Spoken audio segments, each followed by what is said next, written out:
Hello హబీబీస్! Welcome back to my YouTube channel మన రాజమండ్రి అబ్బాయి. ఎలా ఉన్నారు? బాగున్నారా?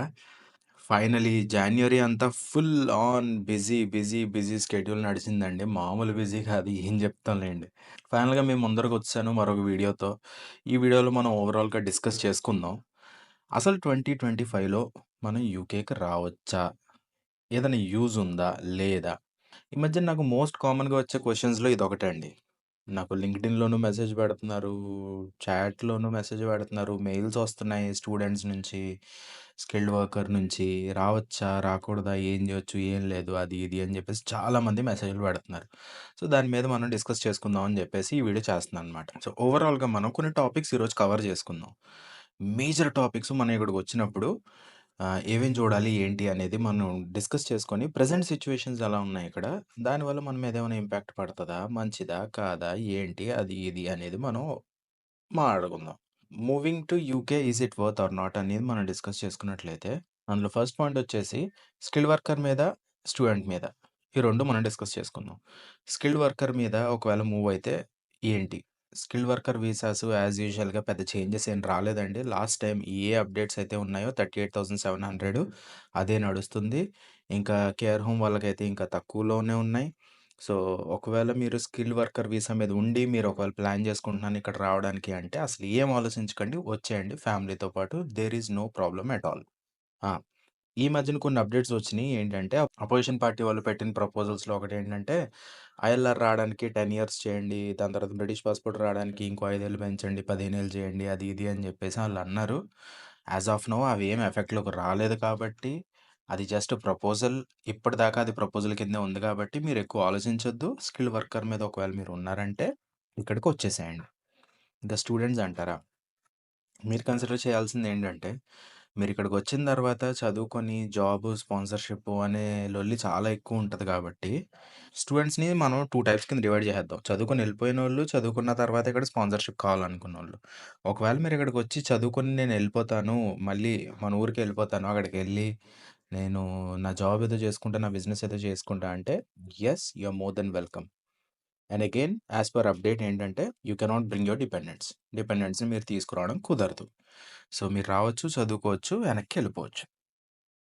సో, నెక్స్ట్ వచ్చేసి ఇక్కడికొచ్చిన తర్వాత స్పాన్సర్‌షిప్ కోసం వచ్చేవాళ్ళు పరిస్థితి ఏంటి? ఇప్పుడు స్పాన్సర్‌షిప్స్ అన్నీ చాలా చాలా టైట్ చేసేసారండి. మొన్న రీసెంట్‌గా నాకు తెలిసిన న్యూస్ ఏంటంటే even care homes safe, safe, safe అని చాలామంది చెప్తుంటారు గదా! ఒక మంచి రినౌన్డ్ చాలా ఫేమస్ కేర్ హోమ్ మీద రైడ్ చేసి వాళ్ళు 100 మందికి పైగా స్పాన్సర్‌షిప్‌లు ఇచ్చారంట. ఆ కేర్ హోమ్ వోళ్ళు. వాళ్ళ మీద రైడ్ చేసి మొత్తం వాళ్ళ లైసెన్స్‌నే క్యాన్సిల్ చేసి పడేశారు. ఒకసారి ఆలోచించండి.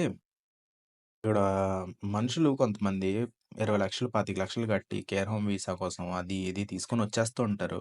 2, 3 ఏళ్ల తర్వాత వాళ్ళు దొరికేస్తే ఈళ్ళు కాదు మనుషులు వదిలేయండి. మొత్తం కేర్ హోమే దొరికేస్తే పరిస్థితి ఏంటండి?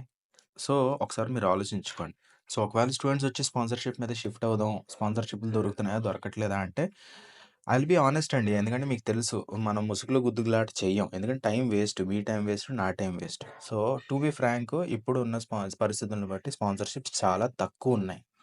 ఉన్నా సరే ఐటీలో ఉన్నాయి. కేర్ హోమ్స్‌లో ఉన్నాయి. కొన్ని సెక్టర్స్‌లో మాత్రమే ఇలాగ చాలా చాలా చాలా తక్కువ చేసేశారు. చాలా చాలా టైట్ చేసేశారు బేసికల్లీ. ఎందుకు అంటే చూస్తున్నారు గదా! ఆడిట్‌లు జరుగుతున్నాయి. భయంకరంగా పట్టేసుకుంటున్నారు. దారుణంగా ఉంది. సో, స్పాన్సర్‌షిప్స్ అయితే లేవనే చెప్తానండి నేనైతే. చాలా తక్కువ. రేర్. నెక్స్ట్ వచ్చిన తర్వాత జాబుల పరిస్థితి ఏంటి?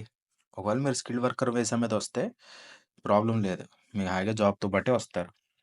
మీ డిపెండెంట్స్ ఇక్కడికొచ్చిన తర్వాత వాళ్ళకు అన్‌లిమిటెడ్ వర్క్ చేసుకోవచ్చు, బిజినెస్ చేసుకోవచ్చు, ఏమైనా చేయొచ్చు. వాళ్ళ డిపెండెంట్స్ ప్రశాంతంగా వాళ్ళు వెతుక్కోవచ్చు. So, skilled worker visa is sorted. Students మీరొచ్చిన తర్వాత పార్ట్ టైమ్ జాబ్‌లు ఉన్నాయా? లేదా? అంటే ఆన్సర్ ఏంటంటే మేజర్ సిటీస్‌లో ఒకవేళ మీరు చూసుకున్నట్లయితే ఎప్పుడూ జాబ్స్ ఉంటాయి. కానీ వెతుక్కొని ఆ జాబ్ మీకు చేసే ఓపిక ఉండాలండి. ఎందుకంటున్నానంటే చాలా మంది ఫర్ ఎగ్జాంపుల్ లండనే తీసుకోండి. లండన్ తీసుకుంటే చాలామంది సెంట్రల్ లండన్ ఎళ్లి ఒక స్టేషన్‌లో దిగి అక్కడికక్కడ తిరిగేసి ఒక 1, 2 కిలోమీటర్స్ తిరిగేసి జాబ్స్ లేవు అని చెప్పేసి వచ్చేసే పరిస్థితి ఉంది. ఏరా అంటే మా ఇంటి నుంచి చాలా దూరం అక్కడెక్కడికో ఎళ్ళాలి. ట్రావెలింగ్ కాస్ట్ అయిపోతుంది. అదయిపోతుంది, ఇదయిపోతుంది అని చెప్పేసి చెప్తారు. సో, ఇలాంటి పరిస్థితుల్లో జాబ్స్ ఉన్నాయా అంటే ఇలాంటి వాళ్ళకి లేవనే నేను చెప్పాలండి. ఎందుకంటే వేస్ట్ కదా! ఒక గంట ట్రావెల్ చేయలేనోళ్ళు జాబ్ కోసం ఎలా వాళ్ళు జాబ్‌లో ప్రొసీడ్ అవుతారండి? So, that's not possible for them. But yes, comparatively job market పడిపోయింది. ఇంతకు ముందులాగా లేదు. ఎందుకంటే స్టూడెంట్స్‌ని గట్టిగా ఎక్స్‌ప్లోయిట్ చేసేవాళ్ళు మొన్నటిదాకా ఇప్పుడు రూల్స్ టైట్ చేయగానే వీళ్ళకి కూడా పడిపోతుంది. బాబోయ్! ఇప్పుడు మనల్ని పట్టుకుంటే మనం ఇబ్బందుల్లో పడిపోవాలిరా బాబు! ఇదెక్కడ తలకాయ నొప్పి, అవసరమా మనకి అది ఇది అని జెప్పేసి వీళ్ళేం జేస్తన్నారంటే, మేము జెన్యూన్‌గా పే జేస్తాం. మాకు ఫుల్ టైమ్ కావాలి. ఫుల్ టైమ్ వర్క్ చేస్తానంటే చేయండి. లేకపోతే లేదని డైరెక్ట్‌గా మొఖం మీద చెప్పేస్తున్నారు ఈళ్ళు. సో, ఇలా ఉన్నప్పుడు ఇబ్బంది పడుతుందేంటంటే స్టూడెంట్స్. సో, దాని తర్వాత స్టూడెంట్స్ ఇప్పుడు ఏం జేస్తున్నారు అది ఇది అంటే డ్రైవింగ్ జేసుకుంటున్నారు, డెలివరీస్ చేసుకుంటున్నారు. మీరు చేసుకోగలిగితే ఓకే. కంపెనీస్ ఉన్నాయి. జస్ట్ ఈట్ ఉంది ఫర్ ఎగ్జాంపుల్ ఇక్కడ. మనకి ఇండియాలో స్విగ్గీ ఎలాగా, జొమాటో అలాగా ఇక్కడ జస్ట్ ఈట్ ఉంది. మీరు వాళ్ళతో రిజిస్టర్ అయ్యి అందులో 20 అవర్స్ వర్క్ చేయొచ్చు. కానీ ఇప్పుడు ప్రాబ్లమ్ ఏంటంటే చాలామంది స్టూడెంట్స్ ఇక్కడికొచ్చిన తర్వాత ఊబర్ ఐడీస్ తీసుకొని, రెంట్‌కి తీసుకొని అవి ఇవి పేర్లు పెట్టేసి డెలివరీస్ చేసుకుంటున్నారు. ఎక్కువ డబ్బులొస్తున్నాయని జెప్పేసి. దానివల్ల రిస్క్ ఏమవుతుందంటే, వాళ్ళతో పాటు వేరే డెలివరీ డ్రైవర్స్ ఉంటారు గదండీ! ఇక్కడ లోకల్స్ ఉంటారు గదా! వాళ్ళే మన స్టూడెంట్స్‌ని రిపోర్ట్ చేసి పడేస్తున్నారు. సో, డిపోర్టేషన్స్ చాలా ఎక్కువున్నాయి. సో, ఈ మధ్యన చాలా దారుణంగా స్ట్రిక్ట్ అయ్యింది యూకే. సో, ఒకవేళ మీరు ఏదో ఒకటి జేసేసి, మతలబు జేసేసి, నేను ఏదో ఒకటి జేసేసి మేనేజ్ చేసేసుకుంటా, ఇక్కడికొచ్చిన తర్వాత సంపాదించేసుకుంటా, అది పీకేస్తా, ఇది పీకేస్తా అంటే అంత సీన్ లేదండి. సో, స్టూడెంట్స్ మీకే చెప్తున్నా, ఒకవేళ మీరు వస్తానంటే రండి, చదువుకోండి. ప్రాపర్‌గా జాబ్ సెక్యూర్ జేసుకోండి. స్పాన్సర్‌షిప్ ఆపర్చునిటీస్ ఉన్నాయి. కానీ టఫ్‌గా ఉన్నాయి. సో, వీటిలన్నిట్లికి మీరు రెడీ అయితే గనక ఖచ్చితంగా రండి. లేదంటే రావద్దు. టైం బొక్క మీకంతే. To be honest. నెక్స్ట్ ఒకవేళ మీ దగ్గర వర్క్ ఎక్స్‌పీరియన్స్ ఉంది. మీరు స్టూడెంట్ వీసా మీద వస్తానంటే రండి. Well and good. కానీ ఇక్కడ 3 ఇయర్స్ వర్క్ ఎక్స్‌పీరియన్స్ మీకు ఇండియాలో ఉంటే, ఏ కంట్రీలోనైనా ఉంటే, ఇక్కడ 1 ఇయర్ కింద కన్సిడర్ జేస్తారు. మీకు 4 ఇయర్స్ ఉంటే 2 ఇయర్స్ కింద కన్సిడర్ జేస్తారు. దాన్ని బట్టి మీకు ప్యాకేజెస్ ఉంటాయి. మీరు ఎక్స్‌పీరియన్స్‌తో వచ్చినా సరే, మీ ఎక్స్‌పీరియన్స్‌కి ఇక్కడికి రావాలి. పోస్ట్ స్టడీ వర్క్ పర్మిట్‌లో మీరు జాబ్ కొట్టాలి. వాళ్ళకి మీరు 1 సంవత్సరం, 2 సంవత్సరాల్లో మీరేంటో ప్రూవ్ చేసుకోవాలి. వాళ్ళని ఇంప్రెస్ చేయాలి. దాని తర్వాత మీరు స్పాన్సర్‌షిప్ గురించి మాట్లాడుకోవాలి. ఇవన్నీ మీరు చేయగలరు 2 సంవత్సరాల్లో పీఎస్‌డబ్ల్యూ అయిపోయేలోపు అనుకుంటే యెస్, స్పాన్సర్‌షిప్ దొరుకుతది. లేదంటే గనక వద్దు. రావద్దు. డబ్బులు వేస్ట్ చేసుకోవద్దు. నెక్స్ట్ లివింగ్ కాస్ట్స్ ఎలా ఉన్నాయండి అంటే, లివింగ్ కాస్ట్స్ చాలా దారుణంగా పెరిగిపోయినాయి. 2 bedroom house on an average మీరు లండన్‌లో తీసుకున్నట్లయితే తక్కువలో తక్కువ మనం చూసుకున్నా సరే 1800, 1900 పౌండ్లు పడుతుందండి. దాని మీద ఒక 350-400 బిల్స్ ఏసుకోండి. సో, ఒక ఫ్యామిలీ ఒక 2 బెడ్‌రూమ్ హౌస్ తీసుకొని ఉండాలంటే మినిమమ్ కాస్ట్ వచ్చేసి 2300 పౌండ్లు ఖచ్చితంగా అవుతది. పోనీ 1 బెడ్‌రూమ్ తీసుకొని ఉండాలన్నా సరే పెద్ద డిఫరెన్స్ ఏముండదు. అది 2,30,000 అయితే ఇది 2,00,000 అవుతది అంతే, పెద్ద తేడా లేదు. సో, అదొకసారి మీరు ఆలోచించుకోండి. మీరంత సంపాదించగలరా? అంత సేవ్ చేయగలరా? అంత రెంట్ కట్టుకోగలరా? ఇవన్నీ మీరు ఆలోచించుకొని డెసిషన్ తీసుకోండి. సో, వేరే ఆప్షన్స్ గురించి ఒకవేళ మాట్లాడుకుంటున్నట్టయితే నేను ఎవ్వరిని యూకే రావద్దని చెప్పనండి. బట్ ఆహ్, యూకే మాత్రమే నేనెళ్లి చదువుకోవాలి అని చెప్పేసి డిసైడ్ అయినోళ్ళు ఉంటారు చూడండి. వాళ్ళు ఖచ్చితంగా రండి. నాకు ఏ కంట్రీ అయినా పర్లేదులే. మనం ఎళ్లి మనకి ఫారెన్ ఎక్స్‌పీరియన్స్ ఉంటే చాలు అనే థాట్‌లో ఒకవేళ మీరు మూవ్ అవుతానంటే గనక, ఇక్కడికొచ్చి ఎందుకంత ఇబ్బంది పడ్డావు అని నేను చెప్తున్నా అంతే. వేరే కంట్రీస్ ఆప్షన్స్ ఏమున్నాయి మనకి? ఇటలీ ఉంది, జర్మనీ ఉంది. హ్మ్. చెక్ ఉంది. చెక్ రిపబ్లిక్కు. సో, ఇలా ఇలా ఈ ప్లేసెస్ అన్నిట్లికి మీరెళ్లి మీరు చదువుకోవచ్చు. వాళ్ళు వీసాలు ఇస్తున్నారు. అక్కడ ఫిన్లాండ్ ఉంది. సో, ఈ ఈ కంట్రీస్ అన్నిట్లికి వెళ్లి అక్కడ స్కాలర్‌షిప్స్ అవి దొరుకుతున్నాయి. రెసిడెంట్ పర్మిట్స్ ఇస్తున్నారు. ప్రశాంతంగా ఎళ్లి పని చేసుకొని అక్కడ కూడా సేవ్ చేసుకోవచ్చు. సో, ఎప్పుడూ లిమిటెడ్‌గా ఆలోచించడం మానేయండి ప్లీజ్. మనోడు చెప్పాడు, ఫ్రెండ్ చెప్పాడు, ఇది అది అని చెప్పేసి ఎప్పుడు ఆలోచించొద్దు. సో, మీ రిసర్చ్ మీరు చేయండి. ఏజెంట్ చెప్పాడు, ఇంట్లో చెప్పారు, అమ్మ, నాన్న చెప్పారు, ఫ్రెండ్స్ ఎళ్తున్నారు అందుకే ఎళ్తున్నాను. నా గర్ల్ ఫ్రెండ్ ఎళ్తుంది, బాయ్ ఫ్రెండ్ ఎళ్తున్నాడు అందుకే ఎళ్తున్నాను. ఇయన్నీ వద్దు. సొల్లొద్దు. మీకు ఏది ఉపయోగమో మీకు తెలియాలి. పక్కోడు చెప్పడం ఏంటండి? మీరేం తినాలో మీకు తెలీదా? అలాగే మీరేం చదువుకోవాలి, ఎక్కడ చదువుకోవాలనేది ఒకడు చెప్పడం ఏంటండి? మీకు మీకు మీరు రిసర్చ్ చేసుకోవాలది. తర్వాత డబ్బులు పోయిన తర్వాత బాధపడతారు గదా! అండ్ ఇంకో టాపికొచ్చేసి మాస్టర్స్ మీద రావడం బెటరా స్టూడెంట్సు? బ్యాచిలర్స్ మీద రావడం బెటర్. బ్యాచిలర్స్ అయితే రావద్దనే చెప్తానండి నేను. ఎందుకు అంటే, మీకు మంచి మంచి యూనివర్సిటీస్ మనకి ఇండియాలోనే ఉన్నాయి. వేరే కంట్రీస్‌లో ఎక్కడ చూసుకున్నా మంచి మంచి యూనివర్సిటీస్ ఉన్నాయి. సో, అక్కడ మీరు బ్యాచిలర్స్ చేసుకుంటే, ఓ 10,00,000 అయితే మహా అయితే.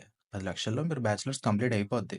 ఇక్కడ ఒకవేళ మీరు అదే బ్యాచిలర్స్ తీసుకుంటే, మీకు సంవత్సరానికి 15,00,000 ఫీజేసుకున్నాం ఆన్ అన్ యావరేజ్ 3 ఏళ్ళకి 45,00,000 అవుతది. 45,00,000 ఎవరు తిన్నట్టండి? రీసెంట్‌గా నా ఓన్ ఎన్‌కౌంటర్ నేను జెప్తున్నా. మొన్న మా ఫ్రెండ్ ఒచ్చి, "అన్న నాకు హెల్ప్ కావాలి" అన్నాడు. ఏంటి అంటే, "నేను బ్యాచిలర్స్ తీసుకొని ఇక్కడికొచ్చా. కానీ నా ఫ్రెండ్సు చాలామంది జెప్తున్నారు, వేస్టు బ్యాచిలర్స్ ఎందుకు తీసుకున్నావు? మాస్టర్స్‌కి రావాల్సింది గదా!" అది ఇది అంటున్నారు. అన్నా నేను ఏమైనా రాంగ్ డెసిషన్ తీసుకున్నానా అంటే, నేనన్నా "ఫీజు కట్టేసావా" అన్నా. "కట్టేసా" అన్నాడు. "ఎంత కట్టావు?" 16,00,000 ఎంతో కట్టాడంట. "ఫీజు కట్టేసిన తర్వాత ఇంకెందుకు ఆలోచిస్తున్నావు? అన్నీ మూసుకొని చదువుకో. చేసేదేం లేదు." అయితే నువ్విప్పుడు విత్‌డ్రా అయ్యి ఎళ్ళిపోవాలి. ఆ 16,00,000 వదులుకొని ఎళ్ళిపోవాలి. లేదంటే గనుక ముందే ఆలోచించుకొని రావాల్సింది. ముందే ఆలోచించకుండా మనం ఇక్కడికొచ్చేసిన తర్వాత ఆ తప్పయితే జరిగిపోయింది కాబట్టి ఇప్పుడు మనం చేసేదేం లేదు. ఆ మిగతా ఫీజు కట్టుకోవాలి అంతే అని జెప్పేసి నేను చెప్పాను. దానికి మించి ఏం చెప్పగలమండి? ఇక్కడ సాలరీ హైక్స్ అవి ఇవి ఉన్నాయా? అంటే సాలరీ హైక్స్ లేవు. ఇక్కడున్నా సరే 1, 2, 3% వరకే సాలరీ హైక్స్ ఉంటాయి. సో, ఒకవేళ మీకు స్పాన్సర్‌షిప్ 37,000కి మీకొచ్చిందంటే, నెక్స్ట్ 5 ఏళ్ల వరకు మీకు మహా అయితే 42,000 వరకు ఎళ్తది. ఇండియా లాగా 15, 20% హైక్‌లు ఇక్కడ ఉండవు. సో, దానికి ఒకవేళ మీరు రెడీ అయితే గనక, మీరు ఆలోచించి డెసిషన్ తీసుకోండి. అండ్ ఓవరాల్‌గా లాస్ట్ అప్డేట్ అయితే మాత్రం మనకి ఇప్పుడు యూకేకొచ్చిన తర్వాత కొత్త రూల్స్ ఏవో మారుతున్నాయంట కదా! రావచ్చా? రాకూడదా? ఎలా ఉంటది మాకు? వస్తే ఐఎల్ఆర్ త్వరగా రాదేమో కదా! సెటిల్మెంట్ త్వరగా రాదేమో కదా! అంటే అవేమి ఇప్పుడు జరగలేదు కదండీ! అవేమి ఇప్పుడు జరగలేదు గదా! ఎప్పుడో ఎలక్షన్స్ ఉంటాయి. దాని తర్వాత అక్కడికెళ్తారు. అక్కడికెళ్ళి డిస్కషన్ చేసుకుంటారు. ఆళ్ళు అప్రూవ్ చేస్తారు. దానికి ఇంకా చాలా టైం ఉంది. మీరొచ్చే ప్లాన్ ఇంకో నెక్స్ట్ 1 ఇయర్, 2 ఇయర్స్‌లో ఉంటే అదెప్పుడో ఉంది. 3, 4 ఏళ్ల తర్వాత ఉంది. దాని గురించి ఎందుకు ఆలోచిస్తున్నారు? ఒకవేళ మనకి స్కిల్ ఉండి ఆలోచించండి. మనకు ఒకవేళ స్కిల్ ఉండి నిజంగానే మనం ఎక్కడికెళ్ళినా సరే మనకు సత్తా ఉంది అనుకుంటే, మనకి కంట్రీతో సంబంధం లేదు, రూల్స్‌తో సంబంధం లేదండి. ఇక్కడ వదిలేస్తే వచ్చేస్తాం. ఇంటికొచ్చేస్తాం. ఇంటికొచ్చేసి ఏదో ఒకటి చేసుకుంటాం. లేదంటే వేరే కంట్రీలున్నాయి. అప్లై చేసుకుంటాం, ఎళ్ళిపోతాం. ఎందుకండి అంత ఆలోచిస్తున్నారు? సో, అంత ఎక్కువ ఆలోచించకండి. మీరు ఒకవేళ మూవ్ అవుదాం అనుకుంటుంటే రీసెర్చ్ మీరు చేయండి. ప్రోస్ అండ్ కాన్స్ చూసుకోండి. ఫ్యామిలీకి బావుంటదా? మీకు బావుంటదా? పరిస్థితులు ఎలా ఉన్నాయి? ఆలోచించుకోవడం, టక్‌మని డెసిషన్ తీసుకోవడం అంతే. ఈ చిన్న అప్డేట్ మీకు ఇద్దాం అనుకున్నా. దీంతో పాటు ఆహ్, జర్మనీ 4,00,000 వీసాలు ఓపెన్ చేస్తుందండి. ఆ వీసాలేంటి? ఏంటి పరిస్థితి? ఎలా అప్లై చేయాలి? ఏంటి అనేది మనం మళ్ళీ దీని తర్వాత ఇంకో వీడియో వస్తది. అందులో నేను డిస్కస్ చేసుకుందాం. యాస్ ఆఫ్ నౌ మీకు చిన్న ఓవర్‌వ్యూ ఇచ్చినట్టు ఉన్నాను నేను. 2025లో ఇక్కడ పరిస్థితులు ఎలా నడుస్తున్నాయి? ఏంటి అనేది. ఆల్రైట్. ఇప్పుడు దాకా మనం చెప్పిన ఇన్ఫర్మేషన్ మీకు నచ్చిందనే అనుకుంటున్నా. ఒకవేళ ఫస్ట్ టైమ్ మీరు మన యూట్యూబ్ ఛానెల్‌కి చూస్తున్నట్లయితే ఇమ్మీడియేట్‌గా సబ్స్క్రైబ్ చేసుకోండి. లైక్ చేయడం మాత్రం మర్చిపోకండి ప్లీజ్ గైస్. ఎందుకంటే మీరు లైక్ చేస్తేనే ఎవరికైతే ఇలాంటి వీడియోస్ యూజ్‌ఫుల్ అవుతాయో వాళ్ళందరికీ ఇది రీచ్ అవుతది. ఆల్రైట్ దెన్ మరొక మంచి వీడియోతో మనం మళ్ళీ కలుద్దాం. అప్పటిదాకా you take care. See you lighter.